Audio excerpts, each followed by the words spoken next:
Mics are hot. Mics are hot. Just Okay, but everyone's hearing you right now. Committed to social justice. I just want to hear that.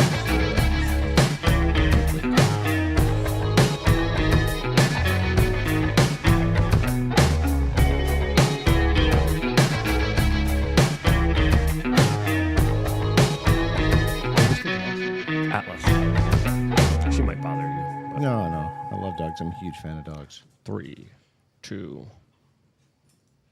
See that stubble on the upper lip there, that 5 o'clock shadow? That's actually a tattoo that I just made. I'm Daisy, a tattoo artist in Brisbane, and this is my client Beans. Beans wanted a gender-affirming mustache tattoo, so I'm using the same technique as SMP, which stands for scalp micropigmentation, to do some mustache micropigmentation. This is Beans' face before the tattoo. As you can see, absolutely no 5 o'clock shadow whatsoever, and here I am, making the tattoo. I'm using a teeny tiny needle configuration and cosmetic tattoo pigment to make thousands of tiny little dots, creating the illusion of a 5 o'clock shadow. Each of these tiny little dots is to mimic a hair follicle, which gives the overall stubble effect when it's finished. This is very meticulous, intricate work, and I'm so grateful to Beans because they sat like an absolute champion for me. Here's the tattoo fresh off the needle under my very, very bright studio lighting. Immediately, we have given the face a much more masculine look. I was so happy with how everything was looking. Beans hadn't even seen anything yet. And here we are in the natural light, which gives you a much better idea of how Beans is going to look in their everyday life. I absolutely loved making this mustache tattoo, and I cannot wait to see how it heals up and ultimately make more.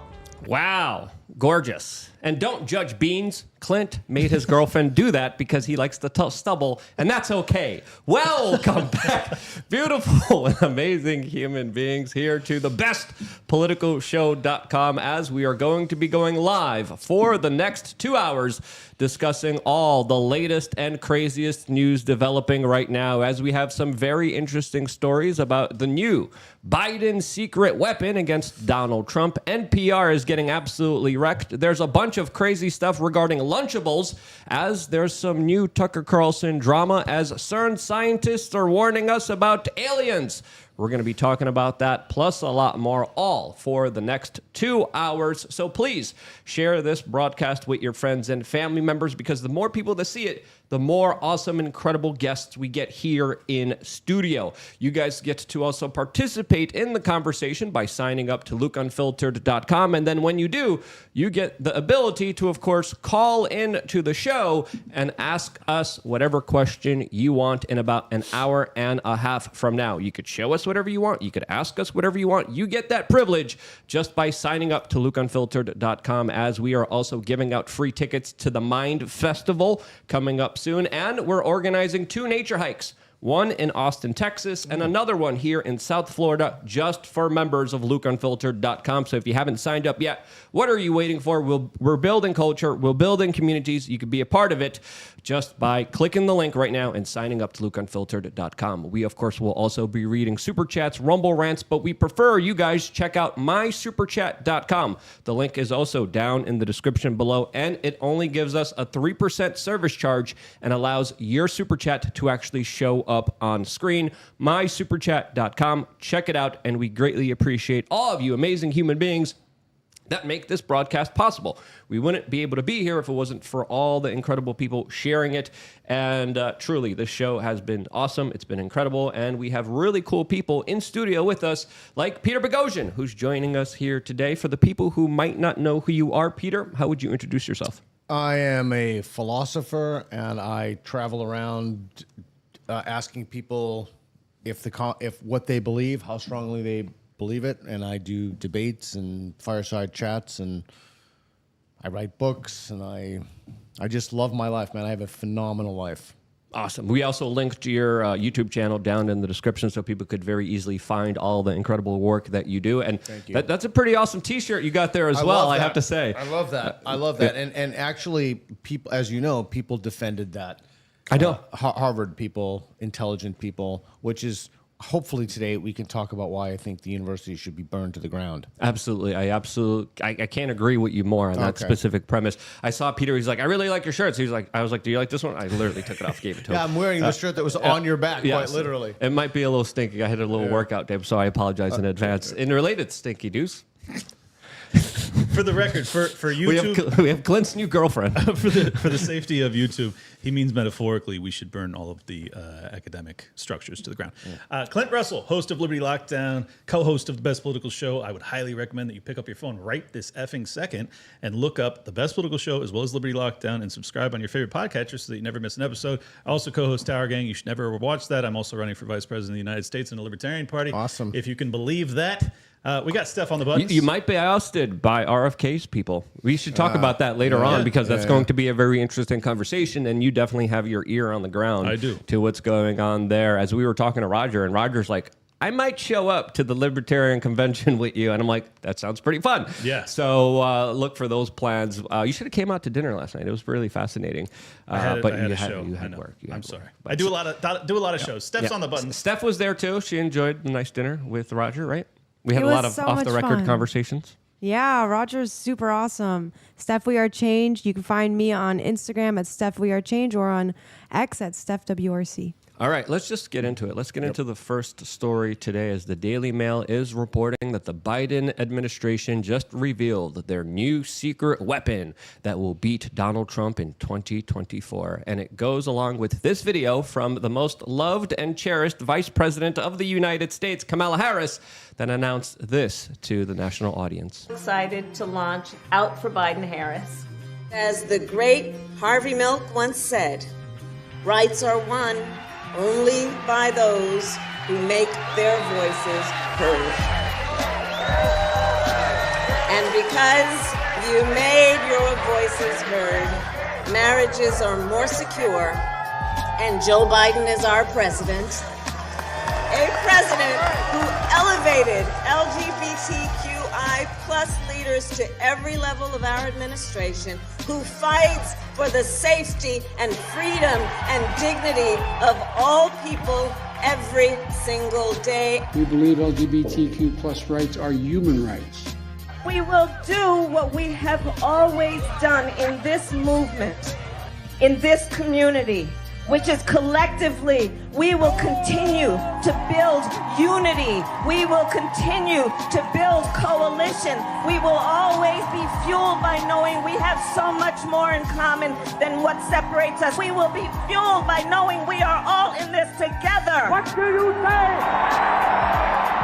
So for the people who aren't able to actually watch this video, it's a bunch of videos from the 1960s with civil rights leaders and people protesting and marching, as of course their new secret weapon is pandering to an extremely small fringe population of the United States that they already pandered to and virtue signaled in every single way. Another secret weapon is more diversity hiring. Yeah, we definitely don't have enough of that now. That's going to go over well with a lot of people who are really not happy about the current state of affairs, including transportation and air travel in this country that absolutely has been wrecked by a lot of these woke policies. It's absolutely crazy that at least at face value, they didn't mention Donald Trump, which is surprising because that seems what's their main kind of thing that they're running on. They're running on not being Donald Trump, but now they're announcing that their new weapon is that they're running on being there for the LGBTQ plus I community, which somehow is going to be their secret weapon. I don't know about you guys, but it definitely doesn't seem like a secret weapon. It seems like an Achilles heel that enough of people had enough of and aren't really too happy to continue to hear about nonstop in our cultural and political discourse. Peter, what do you think? It's interesting when you look at, if you just turn the clock back a little bit and you look at what Hillary Clinton ran on, and what Republican frontrunners have run on, they almost invariably, the Democrats run on identity characteristics, identity groups, as opposed to policies. And so I think that clip captured that very well. And just as an aside, I've actually never heard her say anything even remotely intelligent. Not a quotation from someone else, but a thought that she's had. I've never heard her say anything. I've been like, oh, wow, that's particularly interesting. But it is a kind of pandering to these identity groups. And also there's some really interesting stuff. Andrew Doyle has Titania McGrath on Twitter has talked about this. The idea that you want to, among many other people, separate or include the T along with the LGB. It's a fascinating phenomenon. One more thing. that I'll say. I think that when people think about this, particularly people on the left, they think about expanding the umbrella of rights. So they say, well, we didn't, minorities didn't have rights. Now we've expanded that umbrella. Homosexuals didn't have rights. We've expanded. Animals didn't have rights. And so they project forward and think, well, trans people, they're the next group of people, maybe morbidly obese people, the next group of people we want to confer rights upon. And so they think about this trajectory, this kind of moral arc, and they put the T in there. Soon it's going to be the Wally people that are morbidly obese and can't get anywhere without their mobility scooters that are going to be also added to that special list. As of course, that's pretty much where a lot of Americans are headed to. A lot of obesity, a lot of just celebrating the kind of underprivileged class, but more importantly, kind of trying to prop people up, just like we see a lot of kind of leftist institutions and a leftist kind of governments throughout history kind of do, always kind of pander, always stay behind the class of people that are not doing too well, saying that we're going to help you guys, when in all actuality, in all reality, they're creating social situations where I think the opposite happens. Because when you have a lot of these kind of diversity efforts, when you have a lot of these woke efforts, a lot of people who are just paying attention to what's going on are kind of questioning if people legitimately should be there, or if they were just put in positions of power that they never should have been in the first place. Well, the issue is also that, with most leftist, progressivist, Marxist movements, they end up devouring each other. And the reason is that the rights that you're talking about them conveying, they clash with the rights of the former minority group that they were trying to appeal to in women, even though they aren't a minority. But the T rights versus the women's rights is a real clash, because there's a lot of women that are now starting to speak out very aggressively. Obviously, the author of Harry Potter very famously doing so over the past few weeks. And it's like, this is inevitable. Like this, they eventually devour themselves. And I think that it's as Luke was describing earlier, the destruction that we're witnessing in terms of meritocracy when it comes to our institutions and things like that. If you start to hire based off of immutable characteristics as opposed to skill and effort and merit and intelligence, well, ultimately your system fails. And I think that's what we're starting to witness. Yeah, and it fails, and then nobody trusts the system because they don't believe that the people earn their positions as a result of. And I want to pick something you said was interesting to me. Gay men are grossly overrepresented in elite circles. So I don't know where this notion is coming from. Many people, Indians, East Indians, they're overrepresented, males in particular, in elite circles. They're represented income distributions. So there's a really weird notion of who is in the intersectional pyramid of oppression. Right.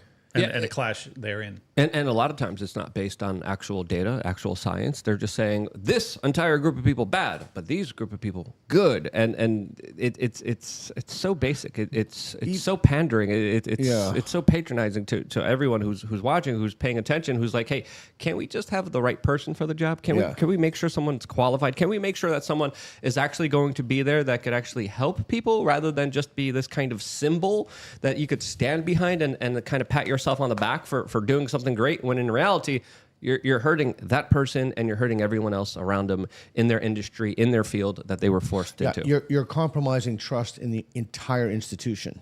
Right.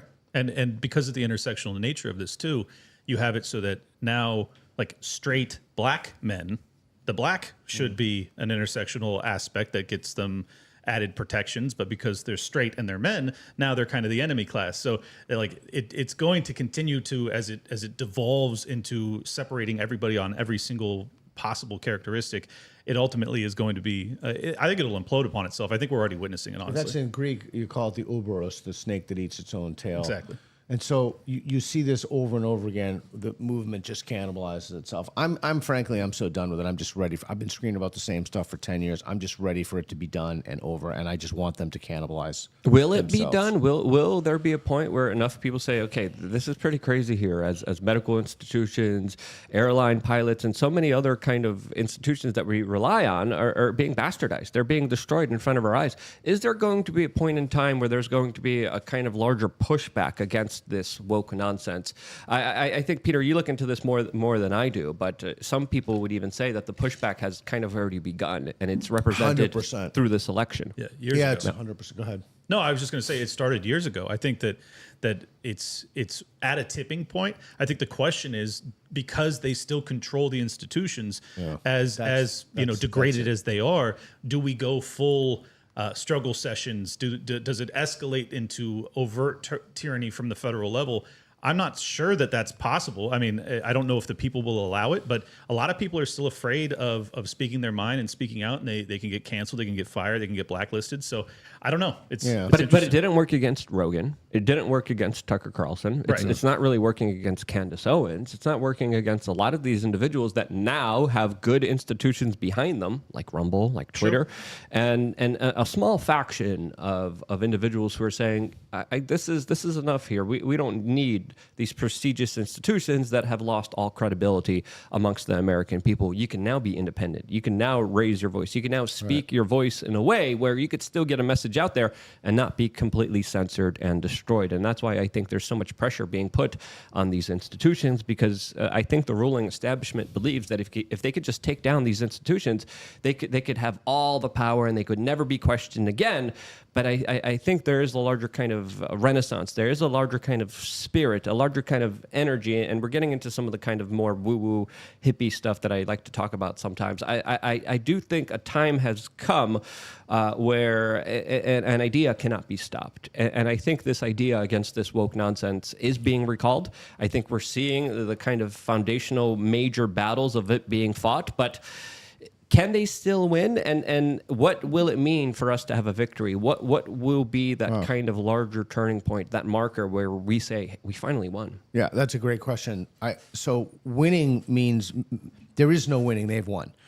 Winning means when the ideology dies out, minimizing the damage to our institutions. So that's one way to conceptualize winning. Think about it like this. So it's like when we go to Somalia and we lose one U.S. soldier in there, it's a catastrophe. But we kill like 800 of those guys. They drag that one guy they killed around in a Jeep, in the town square, Mogadishu, what have you. You just change the wind conditions. And so right now the wind conditions are complete ideological capture of almost all legacy institutions, NPR, media, basically anything you think of academic institutions.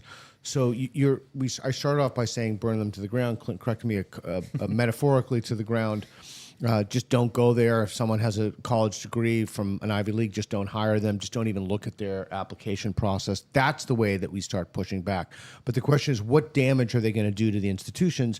When they rip down statues, I used to live in Portland, Oregon. They ripped down the statue of Abraham Lincoln. They ripped down all these. So the damage that's been done to the institutions, the damage that's been done, for example, in Portland to the police department, to the trust, to the rule of law, that you will not get back for a long time. Yeah, no, I agree. And this is actually a fight that I have with my libertarian brethren often, is that, as much as I think that the foundation of many of our institutions is fatally flawed, and I think that particularly recently it has gotten increasingly so. FBI comes to mind, CIA comes to mind. Yeah. I still obviously see a tremendous amount of value in upholding the Bill of Rights and having a judicial system that respects that. And it's like, can we tear out the rot but still leave the thing that we value so much? And I'm not sure that we can. So can we linger on that for a second? Of course. I think that's really important. So that's why people like Vivek Ramaswamy want term limits across the board, even for FBI, CIA, et cetera. So there should be no, in the same way that we have term limits for the president, 2 terms of 8 years total. There is something about acting to stop a deep state. I think the Hunter Biden laptop is a great example of that. There is something about the one way that you fight this, I would argue, would be term limits for government employees. And we have exactly the opposite now in academia, where people have tenure and they have jobs. So it's the exact opposite of a term limit. Right. Yeah, no, that's a huge problem. I loved Vivek's campaign. We actually covered it in what's that? We were embedded in Iowa in a horrible, cold, horrendous place. Worst. We're Miami guys here. We love the weather here. But it was great to see his campaign, see the energy there, and I really appreciated what he was running on. I mean, a 75% headcount against across all federal departments is that is the type of earth-shattering stuff that could actually bring back the America that I once knew and loved. And It's going to be really interesting to see if Trump adopts much of his policy proposals. Can I linger on this again? Yeah, of course. Yeah. So yeah. what is the America that?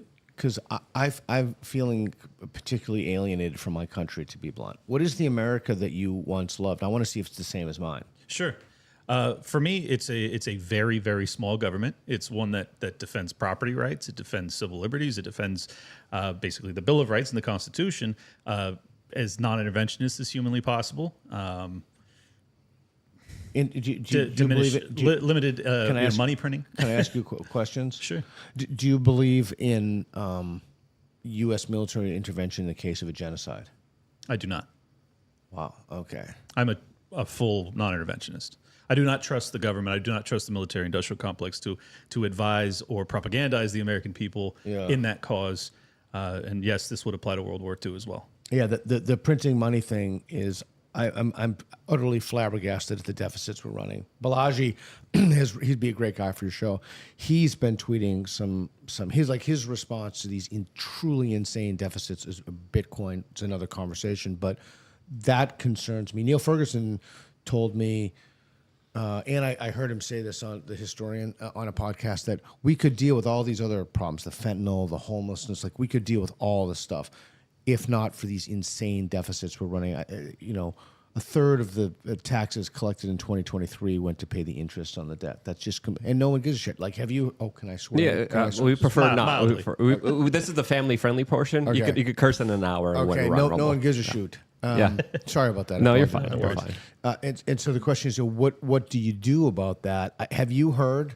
And I'd be very curious as a libertarian, like have you heard Trump or Biden say a peep about it? Have you heard them? Literally, I have not heard a word about it. Well, I mean, if Trump were to speak out on it, which he rarely does, if at all, it would be hypocrisy to the highest level. He was responsible for passing the largest spending bill in not American history, human effing history. He gave out $2,000 checks to everybody, which is crazy. But that's not even nothing compared to the larger corporate bailouts that he did behind the scenes, especially with the Federal Reserve and BlackRock and all these other institutions. We're in agreement then that he's not going to control it. Yep. Biden's certainly not. Congress won't control it. There's no breaks. Okay, so then let's be honest about the consequences of that. That's end of empire. It is. Yep. Correct. No country has ever printed itself into successful economic. You're right. Yeah. No, the history says the inverse will probably happen. Yeah, the empire will be destroyed. And I remember doing on-the-ground research in Venezuela and in Zimbabwe, talking to the local populations there about their currency collapses. And it was a very similar story to what we're seeing here in America. Venezuela was the more kind of eye-opening situation because they have so many natural resources. They have so many allies in the region. They have so many things going for them. A very kind of educated population as well, and they were just put into utter chaos because the government said, no, we're going to make sure that we'll take care of you. You can't defend yourself. We'll make sure that we'll just print enough money and we'll take care of everyone, especially the underprivileged class. We'll just print more money and give it to them. And they didn't understand the consequences of it. Okay, so then my question to both of you guys is: given that we're not professional economists, but we have an idea of the consequences of this. Why isn't this a main issue in the campaign? Like, why the American people don't understand it? I believe that deeply. Like, my background is in finance. I ran a mortgage company for over a decade, and because of my libertarian background, I have a really deep understanding of Austrian economics. I think that the reason that we've gotten away with this for so long, and it's kind of a boy who cried wolf scenario where libertarians have been warning about this forever. The reason that the day of reckoning has been delayed so much is because of the petrodollar system, and because the U.S. dollar is used as the reserve currency all over the world. It has allowed us to spend to a level that is unimaginable. But there is still a bang moment, even with the reserve currency. You will lose that, and the BRICS alliance is expediting that. Petrodollars. We went off Bretton Woods. Wait until we stop. Wait until the United States is no longer the reserve currency. I just find the whole thing. I'm not sure. Maybe I'll push back on that. After 2008, I think people had some kind of a consciousness about the. Yeah. But that's because they were dealing with terrible deflation. And their own mortgages in their own situation. Right. Yeah. I don't know. It seems to me. I feel. I don't want to be the negative guy on the show and the doomsayer here, but I've just been feeling increasingly alienated from the process and the system and the candidates that we have. I mean, really, these two guys? Are you freaking kidding me? I feel you. We're running it back, and well, you know, and some people say that this was a kind of deliberate situation that was kind of set up with the larger prosecution of Donald Trump that made him more infamous, that made him more popular. But you know, it's not an easy choice. It's not a good choice for America. If you look at our empire, there usually is a number of years that an empire kind of exists and then kind of collapses. We're getting there to where it's at the end of the empire stages, and I think we're seeing that with a lot of the kind of woke LGBTQ stuff that you saw in other empires that collapsed as well. And now the Biden administration kind of doubling down as their main kind of secret weapon to defeat Donald Trump highlights how, yeah, this is something that should be worrisome for a lot of Americans that we should be taking seriously, especially when it comes to the deficit, especially when it comes to just paying off the interest on our debt, which is unpayable. I want to just make that concern more legible, if I may. Yeah. What is vital in this conversation is that we are doing this to ourselves. We have done this to ourselves, whether it's the southern border, the whole genital mutilation of children, the complete ideological capture of our institutions, VP Harris, these candidates. I mean, you could just the fentanyl problem, 25 years of war. Yeah. You can just go down the list. Yeah. The Afghanistan pull. Like you can literally go down. This hasn't been some external. We've done this to ourselves. So in a democracy, we have to take some kind of accountability for the people we elect, for the policies that we have. And I think that the fact that nobody is talking about these insane deficits. I mean, people on The Economist had a great piece on a couple months ago, like a really good explanation of it. But the fact that this is not in the national discourse, to me, is, well, you're going to get what you deserve. Yep. It is a failing, but it's also reflective of the rot that already exists. It's like, well, you can run on that, but you'll never get elected. I mean, there are politicians that talk about this, and they're not the Trumps of the world. They're not going to be.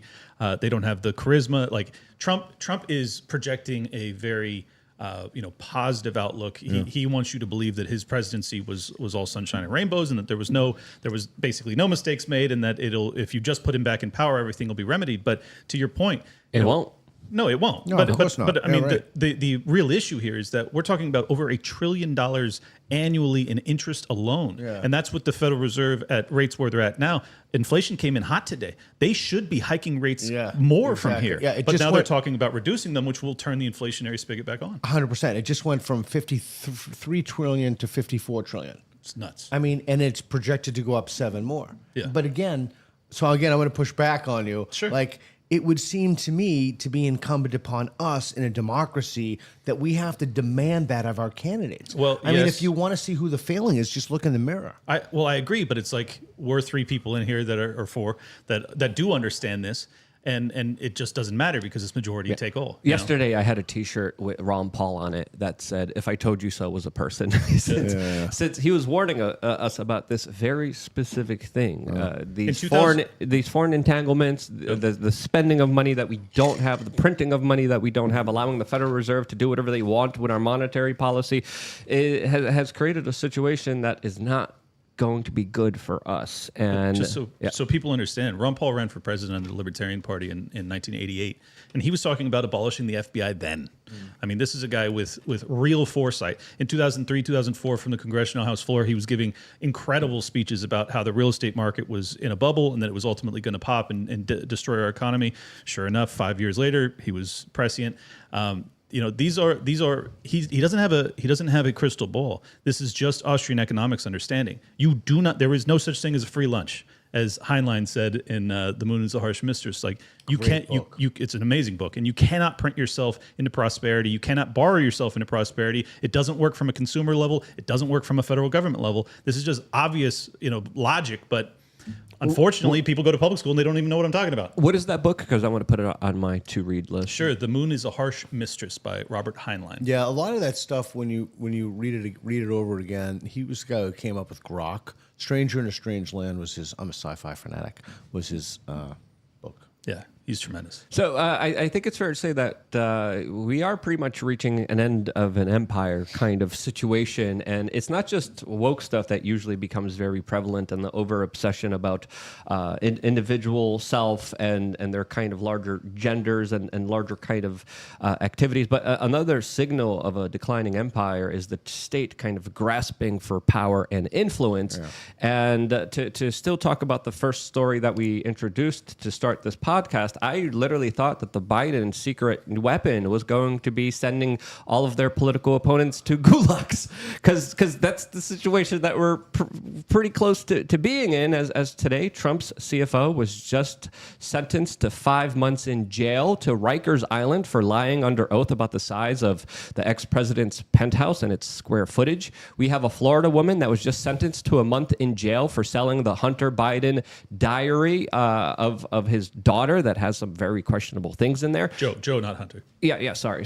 I apologize for that. And then, of course, we have the former president of the United States facing hundreds of years in jail in many different jurisdictions around the United States from a lot of leftist prosecutors and district attorneys that are going after him and, in a way, meddling in this election by taking away a lot of his resources, a lot of his time, and making him be in court rather than on the campaign trail. So this repressive kind of action by the state, to me, is also worrisome, because if the state loses more legitimacy, I think they're going to become more and more aggressive. They already, in my opinion, I don't know if you would agree with me, Peter, or not, are very aggressive and very dangerous when it comes to civil discourse and banana republic-like policies that we see in other third world countries now being practiced here in the United States. I think my friend Michael Schellenberger has talked about that extensively. He'd be another good guy for your show. Absolutely, yeah. I'll connect you guys.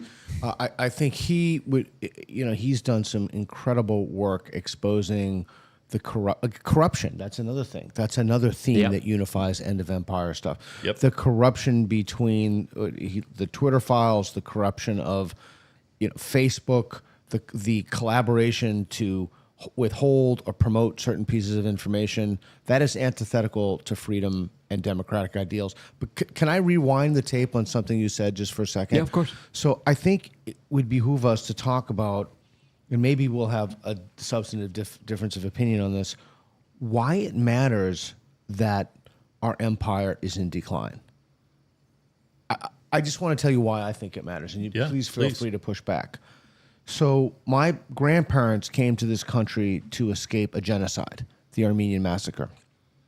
And sorry, sometimes get emotional about that. But my father, when in the military, he was always incredibly grateful for the fact that this country gave him life. America was a shining city on a hill. It was a beacon of democracy. Look at what's inscribed on the Statue of Liberty.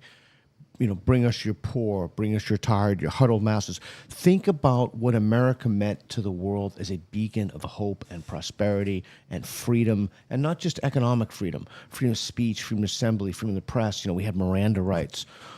Now, what do we export? We export wokeism as a neo-colonial, with a neo-colonial hegemon. Look at the way that we're viewed around the world. When America's star falls, the consequence of that is when we are diminished in the eyes of the world, the American mission, the America that I love, and the ideals that we promote, those are just tarnished.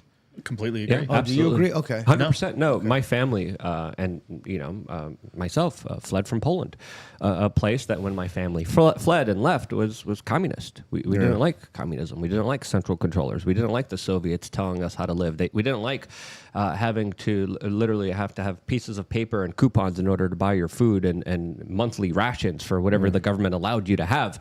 There wasn't any capitalism. There wasn't any free flow. There wasn't any opportunity of individuals being able to actually make something out of themselves. And America stood for those ideas. Correct. Even though they were imperfect in some instances, they were more perfect than any other kind of idea out there. And now we're kind of seeing a reshifting of the world more towards a kind of Chinese-style totalitarian central controlling government where they are going to tell you how to live your life. They're going to tell you how to be productive. They're going to tell you how to live your life. They're going to lock you down. They're going to weld in your doors if there's some sickness that they need to prevent everyone else from getting, allegedly.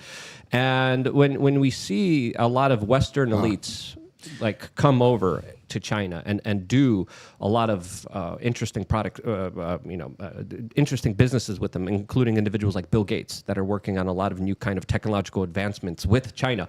When we're seeing so many of Western elites position themselves to China, it definitely makes you worry that the world and its larger kind of influence and what it stands for, the old ideas of America are being deliberately destroyed and sabotaged. Yeah, I'm actually going to go beyond that. Yeah. So it's not merely that they want to tell you how to live. It's that they want to tell you what to believe. It's that they want to tell you how to think. And that whistleblower from NPR, the piece that just went viral that came out that causes, that's causing the NPR's decline. That's what's happening in our academic institutions, where professors, again, who have jobs for life, are looking at the schools and the universities, the K through 12, as an ideology mill to kind of replicate this ideology, to kind of pound it. And inherent in that is not merely how to live; it's what to believe. Right. No, and that's it's cognitive liberty. They want to rob you of cognitive liberty. And I think that piece is vital to understand what they actually want. which is why the Cultural Revolution in China has so many corollaries to what we're experiencing today, in my opinion. I agree. Yeah, and I think that the reason I'm such a staunch non-interventionist, despite totally appreciating what you described earlier with the Armenian genocide and any other genocide and any other group of people that were allowed to immigrate to America. In fact, I've been told, I don't know this for a fact, but I've been told that my great or great grandfather came over to America during World War I from Germany. So it's like I'm extraordinarily appreciative of America and the foundation of America and being a melting pot and allowing for relatively loose immigration and allowing for kind of shelter in an insane world.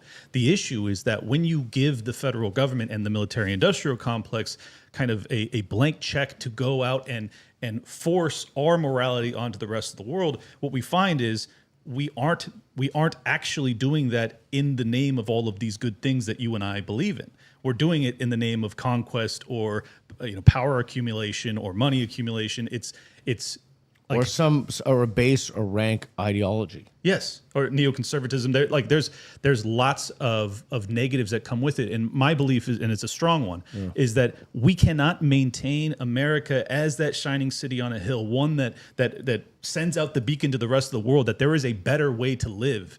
If we continue with the empire building, we will fall. And if we fall, then those ideas no longer hold the value that they once did. But I would even argue, if you're empire building, you would do the exact opposite of what the United States is doing. You wouldn't bomb places. You wouldn't be financing radical Islamists. You wouldn't be financing all these terrorist groups. You wouldn't be financing right-wing groups in Ukraine. You wouldn't be giving money to an enemy that you later have to fight, that later become a threat to you. So this also brings me to the point of the Vietnam War, which actually the President of the United States today said motivated him to, quote, stop wars. These are comments from Joe Biden, who is currently financing the larger proxy wars in the Middle East and now in Europe, who says that he is anti-war because of the Vietnam War, which, by the way, he used 5 student deferments in order not to serve and avoid being in that particular battle. Here are the comments from the current president of the United States. Do you spend a lot of time thinking about what your legacy would look like? Well, I hope the legacy is that I kept my word, that I said that the reason I was running was to help change the life of ordinary people and reduce the prospect of war. And because of Vietnam, and when I ran, I said that I was once asked, well, why, when I was 29 years old, I said, it must be a secret. And I said, yeah, the secret you got to ask yourself is, what are you willing to lose over? You figure out what you're willing to lose over, you got an idea what you should be doing. And so I hope my legacy is that I was honest, straightforward, and did what I said. Yeah, not really there. That's not his legacy. That's not the legacy that people are going to remember him for. Still, that I think that there's something to that comment. What am I willing to lose over? And so I think I agree with you fundamentally. I think I disagree with you fundamentally on the genocide thing. And what are you willing to lose over? It would seem to me, am I willing to send my children? I have 2 kids.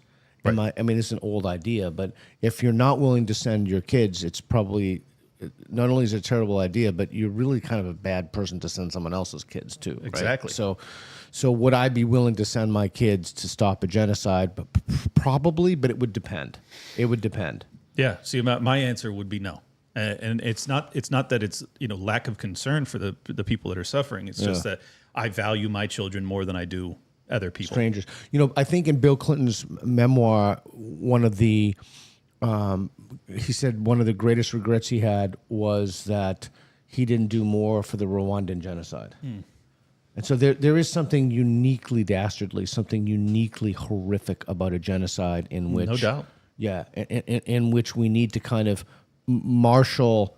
There may be an immediate military intervention. I don't know. I guess it's because there's one in China with the Uyghurs, and we don't do anything just because of China's power and geopolitics. So I mean, these things it's contextual. It is, and it's extraordinarily complex too, because you're talking about two nuclear powers. So, are you willing to risk nuclear war to stop a genocide? And now that's assuming that you buy that it's a genocide. A lot of people argue it's not. A lot of people argue that Gaza is a genocide. A lot of people argue it's not. So it's like these are all areas of debate and dispute, but they have catastrophic consequences if you sign on. And to push back a little bit here, if we look at a lot of the kind of foreign wars of aggression that have been started by the U.S. empire, a lot of them have been excused as we got to stop this genocide of what's happening to the people in Libya. We got to stop this genocide of what's happening to the people in Syria. We got to stop this genocide of the people in Iraq or the people in Kuwait or the people in Afghanistan. We got to save them and liberate them. So it's hard to kind of determine, are you really trying to stop this, or are you using that as an excuse to start it? As, of course, the empire in the United States has been using that excuse, started wars, and committed what some people would argue their own genocide. You know? I think that the UN has rules for what constitutes genocide, and I think it has to meet 4 of the 5, if I remember correctly. But I want to hit, if I may, a meta point. So any time, like in this conversation where there's a substantive disagreement, the way to solve that, again, this is going to cement my credentials as master of the obvious, but it has to be said. The way to solve that is through conversation, dialogue, and discourse, and possibly debate. Right? Agreed. And so we're losing that as a society. Yes, we're losing that in the public square. Who gets demonetized? I've had friends who have been sent, like, even you say certain words, but we're also more fundamentally not having those conversations where we need to have those conversations. Agreed. In our K through 12 in our university system. And so whether or not so that's intrinsic to the functioning of civil democratic society. Like that is non-negotiable. Yeah, not optional. And we're losing it. And the consequence of us losing it are you're either going to have a strong man comes in with all the answers because we don't have a moral infrastructure for that, or we're going to have, which we see also now, increasingly contentious, polarized, because people simply aren't talking to each other. Right. I think it's both. Yeah, and just to be clear, I don't hate you because you have a different opinion. I would hope that you don't hate me. Not at all. We talk about these things. Yeah. And that's how we figure out which. And the main reason I can respect your opinion is because it's obvious that you're thoughtful about it, and it's obvious that you're thinking for yourself. It's not just like a projection of some sort of propagandistic narrative that your college professor, taught you. So I think that's, and I hope you feel similarly. Like this is years of study on geopolitics and the nature and the propaganda that gets us into war. Luke comes from a very similar school of thought in that once the institutions have demonstrated themselves to be duplicitous, that they lie to us consistently to get us into these wars. I remember the feeling right after 9/11 and just like total like morality blank check. Go do whatever you have to do, government. And what was the consequence of that? And for many of us, when we say never forget about 9/11, when I say it, I mean never forget about turning over your entire mind to the state in that moment, because think about the consequences. Yeah, nationalism was at an all-time high, and then the Republicans took that situation in order to bankrupt this country and destroy our civil liberties and our First Amendment rights, Second Amendment rights, Fourth Amendment rights. You mentioned Vietnam. It went back to the Gulf of Tonkin. Oh, yep. So we know history is replete with examples of either a complete fabrication of so it's not that I'm not unsympathetic, it's that I'm saying that we need to tread carefully, and I would argue not rule out, I don't want to say foreign excursions, but we need to be deliberative and careful and subject these to the democratic process as opposed to being arbitrary and capricious, given that we know a history of, I mean, the U.S. government, to be clear, with Allende and Chile and Iran, I mean, we've done some pretty hideous things. Yeah, well, exactly. Yeah. I mean, this is We my financed the genocides. We financed the larger kind of dictators and prosecutors because it fit a larger kind of corporate empire that sadly a lot of people are pulling the strings of the United States with. And to go back to your question for me earlier about what phase of America am I talking about? Well, obviously there's aspects of the early foundation of America that I disagree with. I think one of the biggest lessons that we totally got away with very quickly, unfortunately, was trying to avoid entangling alliances and trying not to have any sort of military adventurism. Like, if you want to establish a bastion of human liberty and peace and prosperity, you cannot also be the empire of the world. I feel strongly that these two ideas are in conflict with one another and completely incompatible. Because ultimately, once you go down that path and you have a government of that magnitude that is capable of being the progenitor of the empire, well then, like what is to prevent the rot? What is to prevent the bureaucratic morass that enables the corruption and all these other things that come with empire? Also, we weren't supposed to have a central bank. Once we had that, it was kind of like that was the tipping point into oblivion.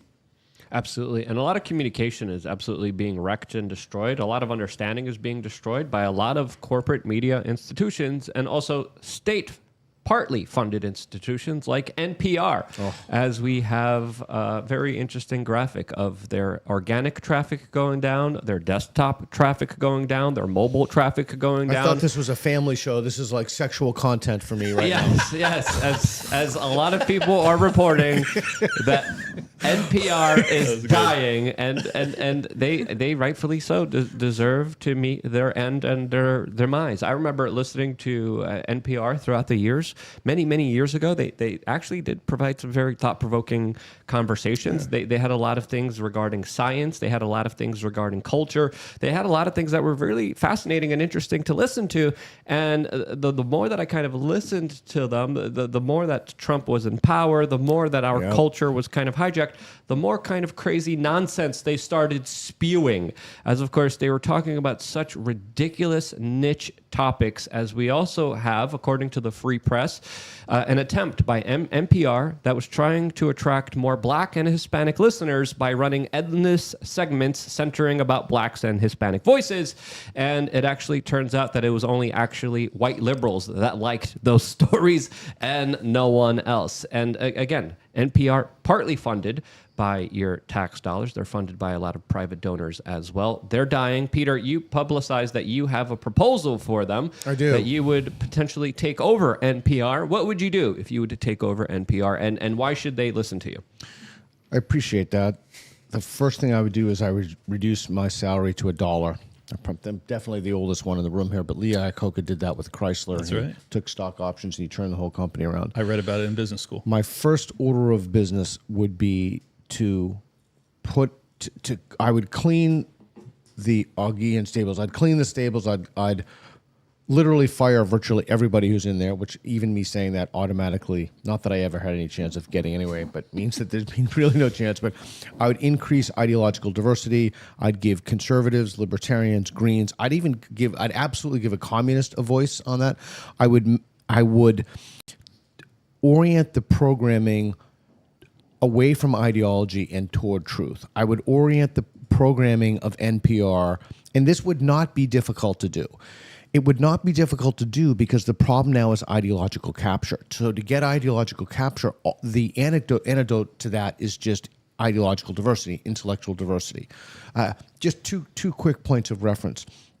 My former employer, I taught philosophy. I was a full-time faculty member at I'm not going to mention them, at a university in Portland. I'm now affiliated with the University of Austin in Texas, which when you do your nature hike, would you let me know? Hopefully, absolutely. Yeah. We're doing that right after the Mines event. I don't know if you're coming to the Mines event. I don't know what my schedule is truly crazy. But, Bruce Gilley had a class on conservative political thought, and the class was rejected because there wasn't enough diversity, which is hilarious. But my point is, I was at a faculty meeting and somebody said, oh, it's the right wing. Every time I hear something about, insert name of university, it's Portland State University. It's always from the right. Well, look, you did this to yourself. Anytime the right goes after you, and says, oh, you're an ideological treadmill, what have you, say, that's not true. We have Bruce Gilley over here. He's teaching this. We have Peter Boghossian. He's teaching his thing. So the same thing with NPR. All you would need to do is bring in diverse voices and schedule those regularly. I don't think that this is complicated at all. I mean, you would look at the people who are successful in the podcast landscape, take those elements, and then incorporate those through program. And you'd also make sure that the way that you did that had it, because NPR's base is primarily intellectual. We did a show, by the way, All Things Reconsidered on NPR. And up to that point, people had screamed about NPR and complained about it, but nobody ever went through the episodes and analyzed them. And if I may, one thing that I learned from doing that was that if they wanted to figure out what a conservative asked, almost invariably, what a conservative believed, they wouldn't ask someone who believed it. They'd ask a liberal or someone on the far left what these people believe, and they'd mischaracterize or strawman their positions. They do that on CNN all the time. So you never really know. So that's so disingenuous. That's just so slimy. Why do you think people are voting for Trump? Well, I think it's probably because deeply they're racist. It's like, well, how about you ask one of these people? Can we? How about you have a conversation? How about you Right. just stop circle you doing about your ideological ideas to the point of absolute oblivion? I say Alex Jones on NPR immediately right now debating one of their main hosts. But that's the have other that thing, conversation. If you know that listenership is falling and it's going to continue to fall. They're so ideological, like Bruce Gilley, they can't say, okay, have your course run wild. They're just so ideological. They just, their mission is not to put news, is that, I hope you can post a link to that story. I can't remember his name. It's a wonderful story about a whistleblower at NPR who talked about that idea that I referenced before. They want to tell you what to believe. Yeah. Yep. It's a fantastic... So they're so ideological. It's no longer news. It's no longer presenting various perspectives.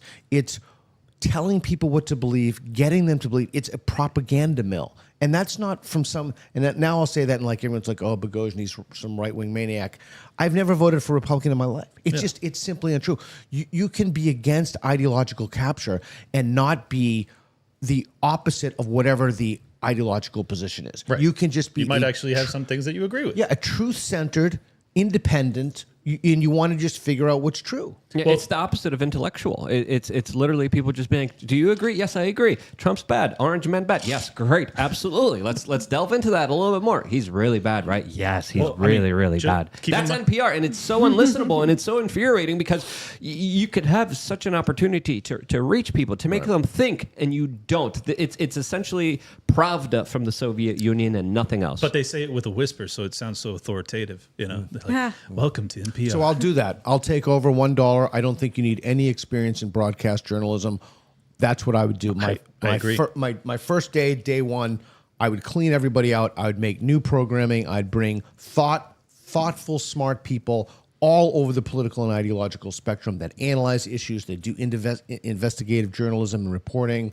I'd have a kind of analog. I was on Hard Talk in the UK. I'd have a kind of analog of Hard Talk. Oh, that'd be fun. Yeah, Hard Talk was great. That show is fantastic. It was. So it was like the original debate series, at least the ones that I saw when I was a kid. Good corollary to what we're talking about here was actually the Ronna McDaniel hiring and firing in 24 hours over on CNN. And it wasn't that the audience, it wasn't that the consumer of the product was so enraged that they would dare hire a former head of the GOP or whatever the hell her title was.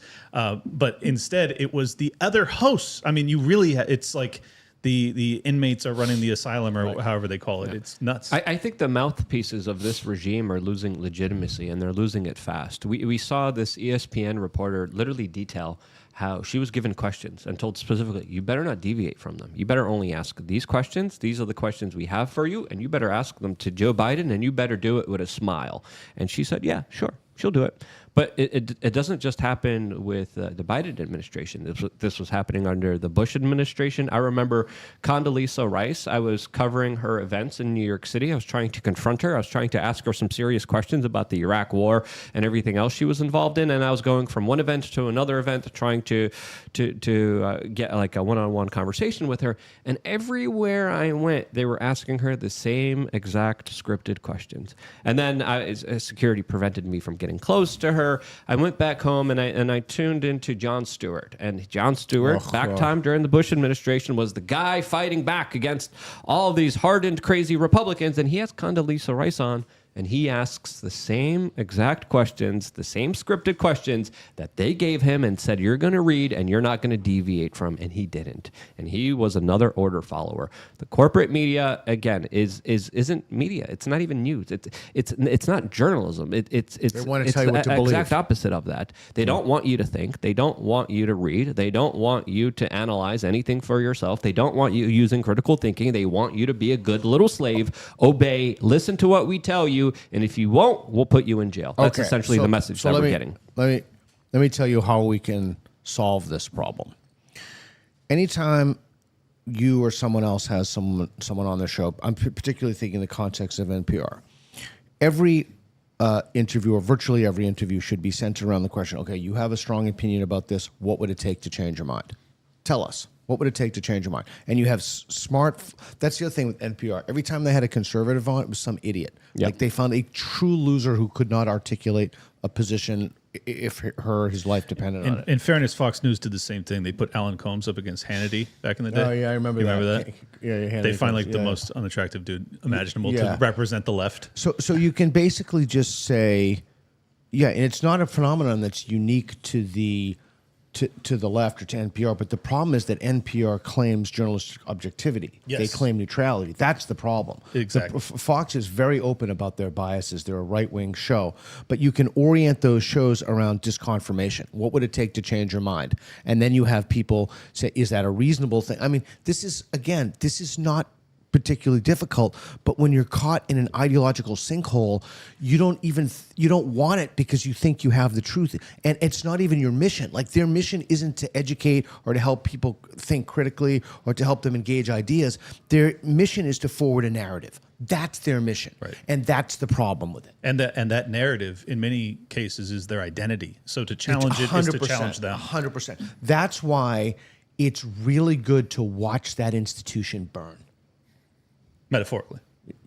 Yeah. In a video game, as some young kids would say. And 5 minutes to rumble, then we can say whatever we want. And no, they deserve it. They're providing such a huge disservice to humanity, to our political discourse that has been eviscerated and destroyed. Intellectual conversation is missing and gone from our discourse, mainly because of what these people have kind of created, this pile of crap that they're standing on and still cheerleading as the best crap that you need to consume. And people are like, this crap doesn't taste good. I don't want to be a part of this crap. Eat more. And I think we reached a point where I think there's so much distrust in these institutions that I think the central controllers and very powerful people are probably plotting the next big thing to be a way to psyop that, to play on our kind of mistrust of the media. They did this with a sickness that we're going to be talking about in just 3 minutes on rumble.com. Rumble.com has been very nice, and they just put us on the front page, by the way. So if you want to continue the conversation that we're having with Peter here, go to rumble.com/wearechange. We were just there on the front page. I don't know if we're there now, but rumble.com/wearechange. The conversation continues over there in a totally unfiltered, unbiased way where I will finally be able to speak freely and without having to tiptoe along the lines of what I actually want to say. Before we move over, Peter, as we leave our tightly controlled technocratic gulag state of YouTube and Facebook, where can people find more information about you before we make this transition? You can find me on X, formerly Twitter, Peter Boghossian, Boghossian. You can find me on YouTube, Instagram, Peter Boghossian, all across the board. I appreciate it. Yep. At Liberty Lock Pod on X, I will be in Corpus Christi, Texas, speaking at the state convention for the LP this Saturday. So please do come out. and I will be in Maryland doing the same. So just search Texas LP Convention and Maryland LP Convention. You'll be able to find tickets. And you'll be doing street epistemology tomorrow too. Yes, well, theoretically, we have to talk to your booker still, but we're trying to make it work. Right. Yeah, that'll be really exciting. I can't wait to do it if we are scheduled for tomorrow. Steph? Steph We Are Change on Instagram and Steph WRC on X. All right, just wanted to remind everyone that if you are a member of LukeUnfiltered.com, to specifically go to that special Telegram channel and let me know that you want to call in. We're